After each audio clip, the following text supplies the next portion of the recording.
At dahil weekend at gutom na naman si Senyor Mekos, dinala niya kami sa Leching. Diyan yan sa Green Hills. Habang inaantay yung aming order, nagpi-finger fight siya ng kanyang uniko iho. Ayan, pa-cute pa siya habang sinerve ang chili sauce at yung aming shark fin and beef wonton.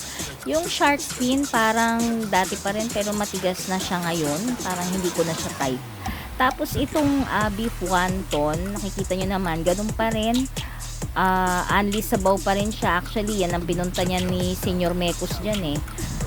Nagsabaw lang yan na nagsabaw. Maghapon, busog na busog pa rin siya. Tapos ihi siya ng ihi.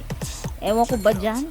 Sinulit talaga yung only sabaw. Tapos ayan, umorder pa siya ng malaking siopaw na kasing laki ng kanyang mukha. Amazed na amazed nga siya eh. O, sabi, picturean ko daw siya. O, ang cute-cute, diba? O, ayan, sinerve na hinati na ni Kuya kay Senyor Mekos na kanyang minekos-mekos at napasok. Akala mo, kayang-kaya mo ha. So ito, ayan, kinain niya. Actually, yung laman ng siopaw na yan, parang yung sa shark fin din eh. So ano to, pare-pareho lang. So ayan, tapos na, nagtitinga-tinga na yan. So ano lang balak mo, syempre magbabayad ka na, walang CR dito.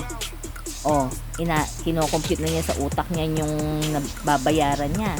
So dapat daw hindi ganun kalaki kasi pulos sabaw lang naman ang kinain niya, 'di ba? So ayan na yung bill. Sabi niya, "Bida, ikaw na muna magbayad, hindi ako nag-withdraw." Wala akong pera dito, no? Style mo bulok, 950 nga lang yan, no?